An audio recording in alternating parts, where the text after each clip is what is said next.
নমস্কার বন্ধুরা, তোমরা যারা আলু খেতে ভালোবাসো না একঘেয়ে, তো তার জন্যে তোমাদের জন্য একটা দারুণ একটা রেসিপি নিয়ে এসেছি। দেখো, চিকেন আর আলুটা আমি ভালো করে ধুয়ে নিয়ে এবারে চিকেনটা কেটে নিয়েছি। এবারে আলুটা আমি সেদ্ধ করব মাটির হাঁড়িতে। তো মাটির হাঁড়িতে সেদ্ধ করলে স্বাদ খুব সুন্দর হয়। তো দেখো, আমি আগে দিয়েই নুন দিয়ে দিলাম। তো নুন দিয়ে এবারে ছাড়ানো আলুগুলো হাফ সেদ্ধ করে নেব, ফুল না, জাস্ট সামান্য সেদ্ধ করে নেব। তার জন্য আমি পেঁয়াজ, ক্যাপসিকাম, মাংসটা কুচিয়ে নিয়েছি, চিকেন।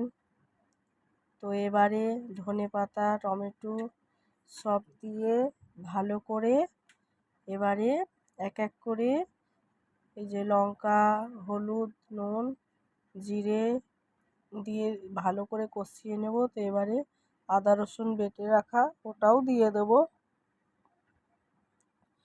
তো ভালো করে এবারে আদা রসুনটা দিয়ে ভালোভাবে অনেকক্ষণ ধরে মাংসটা পুরো ফ্রাই করে এবারে একটা আমি থালার মধ্যে তুলে নেব। থালার মধ্যে তুলে নিলাম।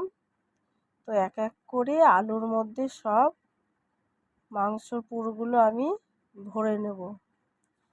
তো ভরে নিয়ে ময়দার সাহায্যে আমি মুখটা মেরে নেব।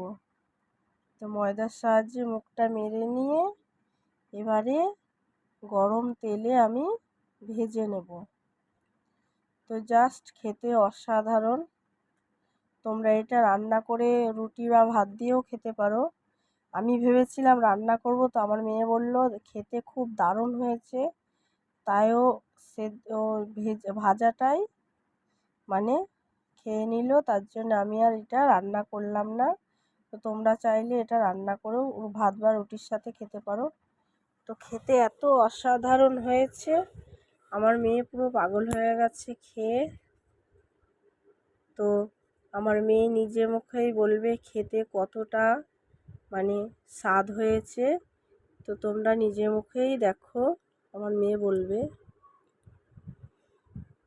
আমি যখন খেলাম আমার অনেক ভালো লাগলো, এটা অনেক ভালো খেতে হয়েছে, খুব ভালো লাগলো খেয়ে। তোমরাও চাইলে বাড়িতে এরকম রেসিপি নিত্য নতুন ট্রাই করে দেখতে পারো।